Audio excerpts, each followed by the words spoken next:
नमस्कार दोस्तों, उम्मीद है आप सब अच्छे होंगे। तो आइए समझ लेते हैं कि कल मार्केट क्या मूवमेंट करेगा।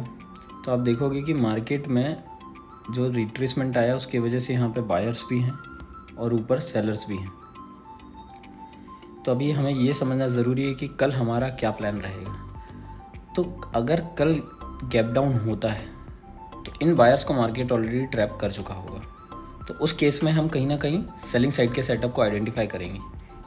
पर अगर कोई गैप अप होता है तो यहाँ पर जो सेलर्स हैं इनको मार्केट ट्रैप कर चुका होगा। तो उस केस में हम बाइंग साइड के मोमेंटम को आइडेंटिफाई कर सकते हैं। अगर फ्लैट की बात करें तो फ्लैट में हम मार्केट के अकॉर्डिंग चलने की कोशिश करेंगे कि फ्लैट खुलते ही ऊपर गया तो हम सेलिंग की अपॉर्चुनिटीज़ देखेंगे और नीचे गया तो बाइंग की अपॉर्चुनिटीज़ देखेंगे। 50,240 और 50,850 कहीं ना कहीं हमारे लिए रेजिस्टेंस की तरह काम करेंगे और 49,500 हमारे लिए सपोर्ट की तरह काम करेगा। बाकी जैसा मैंने आपको बताया था कि 50,855 को अगर ये सपोर्ट तोड़ता है मार्केट तो कम से कम हमें 350, 400 पॉइंट 500 पॉइंट की रैली देखने मिलेगी। आप देखो कि मार्केट ने एग्जैक्टली आज गैप डाउन खुलने के बाद काफ़ी अच्छी रैली दी नीचे की साइड। इसलिए मैंने जो आपको ये सपोर्ट जो बताया था कि जो ब्रेक होने पे अच्छा खासा मूवमेंट मिलेगा, आप देखोगे कि आज हमें ये मूवमेंट मिला हुआ है।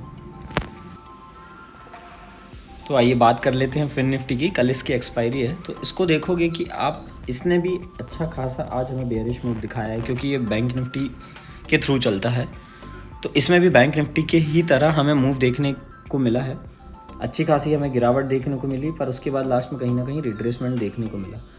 तो इसमें भी कहीं ना कहीं गैप डाउन के केस में हम सेलिंग साइड के सेटअप को आइडेंटिफाई करेंगे और बाइंग अगर आती है तो उस केस में अगर गैप अप होता है तो उस केस में हम बाइंग साइड के सेटअप को आइडेंटिफाई करेंगे। गैप डाउन में सेलिंग और गैप अप में बाइंग। कल इसकी एक्सपायरी है तो फ्लैट के केस में हम कहीं ना कहीं सेलिंग साइड के सेटअप को भी आइडेंटिफाई कर सकते हैं क्योंकि एक्सपायरी है तो सेंटीमेंट के अकॉर्डिंग चलेगा प्रीमियम इंडेक्स, और इस अकॉर्डिंग इसमें कहीं ना कहीं सेलिंग हमें देखने मिलेगी। 22,840 और 22,960 कहीं ना कहीं हमारे लिए रेजिस्टेंस हो सकते हैं।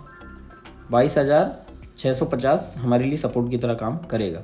फर्दर अगर इसके नीचे जाता है इस सपोर्ट के नीचे तो फिर हमें काफ़ी अच्छी रैली देखने मिलेगी। तो आइए बात कर लेते हैं निफ्टी की। निफ्टी ने भी काफ़ी अच्छा गैप डाउन दिया पर उसके बाद कहीं ना कहीं हमें पुट साइड की अच्छी रैली देखने मिली। आप देखो कि डाउन में काफ़ी अच्छा मार्केट गया पर कहीं ना कहीं ये भी रिट्रेस कर गया रिलायंस की वजह से। रिलायंस और HDFC थोड़ा रिट्रेस कर रहे थे। तो आप देखोगे कि इसमें भी गैप डाउन के केस में हम सेलिंग साइड का सेटअप ही आइडेंटिफाई करेंगे क्योंकि यहाँ के बायर्स ट्रैप हो चुके होंगे, और गैप अप के केस में हम कहीं ना कहीं बाइंग साइड का सेटअप रखेंगे। फ्लैट के केस में हम थोड़ा सा मार्केट को एनालाइज करके मार्केट के अकॉर्डिंग चलने की कोशिश करेंगे कि जैसा मैंने आपको बैंक निफ्टी में बताया कि ऊपर गया तो हम नीचे भी आएगा तो सेलिंग रखेंगे और नीचे आया तो ऊपर भी जाएगा, उस केस में हम बाइंग रखेंगे। ये फ्लैट का ऑप्शन बता रहा हूँ। गैप अप में बाइंग करेंगे, गैप डाउन में सेलिंग करेंगे। ये हमारा प्लान रहने वाला है।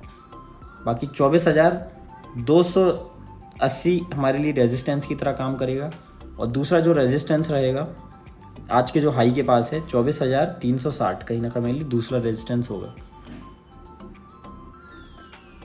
23,920 कहीं ना कहीं हमारे लिए सपोर्ट होने वाला है। फर्दर अगर इस सपोर्ट को तोड़ता है तो फिर काफ़ी गिरावट देखने मिलेगी हमें, जो कि है लगभग 23,600 के आसपास। फर्दर कोई क्वेरी हो तो मुझे कमेंट करके पूछ सकते हैं। धन्यवाद।